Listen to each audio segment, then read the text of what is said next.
One decision will bring you knowledge, growth, and excellence. We focus on quality education, highly qualified professors, and world-class infrastructure. Joy University. தொகுதி மறுசீரமைப்பு தொடர்பாக எம்பிக்கள் கூட்டம் நிறைவு பெற்ற நிலையில் அக்கூட்டத்தில் பங்கேற்ற உறுப்பினர்கள் தொடர்ச்சியாக செய்தியாளர்களை சந்தித்து வந்ததையும் பார்த்தோம். சற்று முன்பாக செய்தியாளர்களை சந்தித்திருந்த திருமாவளவன் ஒருமனதாக தீர்மானம் நிறைவேற்றப்பட்டிருப்பதாக அவர் தெரிவித்திருந்தார். தற்போது மாணிக்கம் தாகூர் செய்தியாளர்களை சந்தித்து வருகிறார், பார்க்கலாம். திரு ஜோசப் விஜய் அவர்களுடைய முன்னெடுப்பில் முதல் முறையாக நாடாளுமன்ற உறுப்பினர்களோடு அனைத்து கட்சி நாடாளுமன்ற உறுப்பினர்களோடு அழைப்பு அதுக்கு மேல அந்த கூட்டம் மிக சிறப்பாக நடைபெற்றது. 2 மணி நேரம் நடைபெற்ற இந்த கூட்டத்தில் மொத்தம் அனைவரும் சேர்ந்து தமிழகத்தை பொறுத்த மட்டும் எந்த விதத்திலையும் எப்படி ஏப்ரல் 16ஆம் தேதி இந்த டீலிமிட்டேஷன் ஆக்டை டிஃபீட் பண்ணமோ அதே மாதிரி இந்த முறையும் அதே முறையில் எல்லாரும் ஒற்றுமையோடு இருந்து தமிழகம் ஒரே குரல்ல ஓட்டு போடணும்னு முடிவு பண்ணியிருக்கோம். எங்களை பொறுத்த மட்டும் 543 தொகுதிகளும் 39 தொகுதிகளும் தமிழ்நாட்டில் இருக்க தொகுதிகளை பாதுகாக்கணும். ஏமாற்று வேலை பாஜக பல ஏமாற்று வேலைகளை பண்ண ஆரம்பிச்சிருக்கு. 50% கூட்டுவோம், 60% கூட்டுவோம் ஆஃபர். இந்த ஆஃபர் கதையெல்லாம் ஆரம்பிச்சு கதை கட்டிக்கிட்டு இருக்காங்க பாஜக. இந்த ஆஃபர்ல ஏமாந்துடாம இருக்கணும். ஆஃபர்ல ஏமாந்த கட்சிகள் வரலாற்றில் என்றைக்கும் மறக்கப்பட மாட்டாது. இந்த கூட்டம் என்பது மிகப்பெரிய துவக்கம். தமிழக முதலமைச்சர் திரு விஜய் அவர்கள் எடுத்திருக்க இந்த முன்னெடுப்பு மிகப்பெரிய வெற்றியை பெறும். எங்களை பொறுத்த மட்டும் தமிழகத்திற்கு எந்த விதத்திலும் துரோகம் நடக்காமல் பார்த்துக்க வேண்டியது எங்களுடைய வேலை. ஒரு ஆள்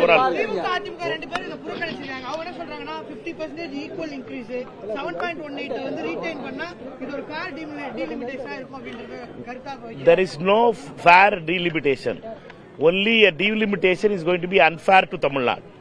இது தவறான புரிதல். இது தமிழ்நாட்டை பொறுத்த மட்டும் தமிழ்நாட்டுக்கு ஒரு ஃபேர் டீலிமிட்டேஷனே கிடையாது. தமிழ்நாட்டை ஏமாற்றுவதற்கான வேலை, தமிழகத்தை ஏமாற்றுவதற்கான வேலை. இது உண்மையிலேயே பாஜக மிகப்பெரிய அளவில் ஆர்எஸ்எஸும் பாஜகவும் செய்கின்ற சதி. இந்த சதியில ஏமாந்துடக்கூடாது. ஃபேர் டீலிமிட்டேஷன் ஒரு வேலையே கிடையாது. டீலிமிட்டேஷனே பெரிய கிமிக்கு. இந்த டீலிமிட்டேஷன் என்பது உண்மையிலேயே தமிழகத்தினுடைய அதிகாரத்தை புடுங்குவதற்காக நடக்கின்ற சதி. இதை எதிர்த்து 543 இடங்கள் 39 இடங்கள் இதை காப்பாற்றுவது மிக முக்கியம் நாங்கள் நினைக்கிறோம்.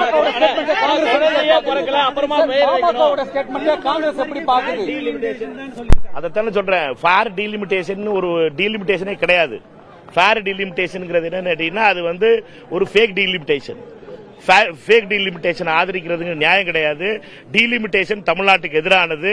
543 தொகுதிகள் தான் நியாயமானது, 39 தொகுதிகள் தான் நியாயமானது. எப்பொழுது டீலிமிட்டேஷன் நடந்தாலும் சரி, இந்த டீலிமிட்டேஷனை பொறுத்த மட்டும் மோடியும் அமித்ஷாவும் தமிழ்நாட்டுக்கு எப்பொழுதுமே ஃபேரான டீலிமிட்டேஷன் கொடுக்க போறதில்ல.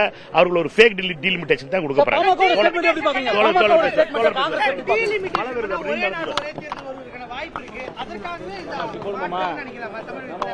நண்பர்களே,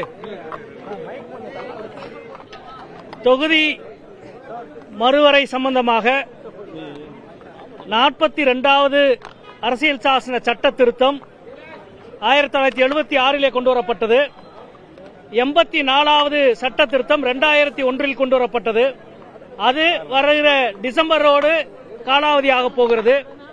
இந்த சூழலில் தமிழ்நாடு தென் மாநிலங்களினுடைய உரிமைகள், அதிகாரத்தினுடைய வலிமை பாதிக்கப்படக்கூடாது என்பதற்காக தொடர்ந்து நாம் முயற்சி செய்து வந்தோம். கடந்த திராவிட முன்னேற்ற கழக தலைமையிலான ஆட்சியில் மார்ச் 5ஆம் தேதி அனைத்து கட்சி கூட்டம் நடத்தப்பட்டது. அந்த கூட்டத்தில் ஃபேர் டீலிமிட்டேஷன், நம்முடைய உரிமைகள் பாதுகாக்கப்பட வேண்டும் என்பதை அனைத்து கட்சிகளும் ஏற்றுக்கொண்ட தீர்மானமாக நிறைவேற்றினோம்.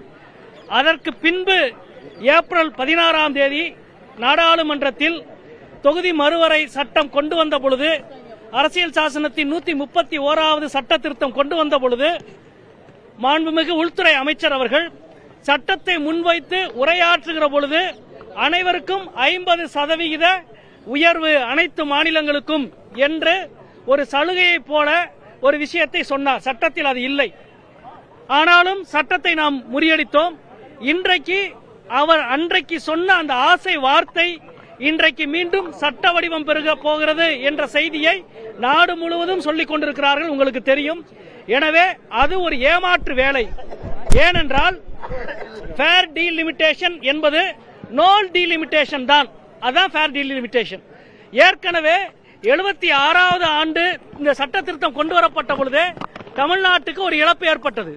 அதாவது 2வது தொகுதி மறுவரை குழு இந்தியா முழுவதும் நாடாளுமன்ற உறுப்பினர்களின் எண்ணிக்கையை 522 இருந்து 542 உயர்த்திய பொழுது தமிழ்நாட்டினுடைய எண்ணிக்கை 41 39 குறைந்தது. நம்மளுக்கு ஏற்கனவே ஒரு அநீதி இழைக்கப்பட்டிருந்தது. அந்த அநீதியை பெரிய வடிவமாக்கினால் நீதி கிடைத்து விடாது. அது மட்டுமல்ல, இந்த 850 அனைத்து மாநிலங்களுக்கும் 50% உயர்வு என்று வந்தாலும் அடுத்து 80 அரசியல் சாசனத்துடைய 82(1)A மீண்டும் சென்சஸின் அடிப்படையிலான தொகுதி வரையறை என்ற மிகப்பெரிய ஆபத்திலே போய் மாட்டும். எனவே இப்பொழுது இருக்கிற நிலைமை அதே 543 என்ற எண்ணிக்கையும் மாநிலங்களுக்கான அதே எண்ணிக்கையும் தொடர வேண்டும் என்று அனைத்து கட்சிகளும் இன்றைக்கு கருத்து தெரிவித்திருக்கின்றோம். இன்றைக்கு அனைவருமான அந்த கருத்தில் ஒத்துழைந்த ஒரு தீர்மானத்தை நிறைவேற்றியிருக்கின்றோம். இது சம்பந்தமாக அனைத்து கட்சிகளும் ஒரே மனதோடு இந்த தீர்மானத்தை நிறைவேற்றியிருக்கின்றோம். சட்டமன்றத்திலும் இது சார்ந்த தீர்மானத்தை கொண்டு செல்கிறோம் என்றும் மாண்புமிகு முதல்வர் அவர்கள் தெரிவித்திருக்கிறார். பிரதமரை சந்திக்க திட்டமிட்டிருக்கீங்களா இந்த ஆலோசனை கூட்டத்துக்கு பிறகு? மகிழ்ச்சி.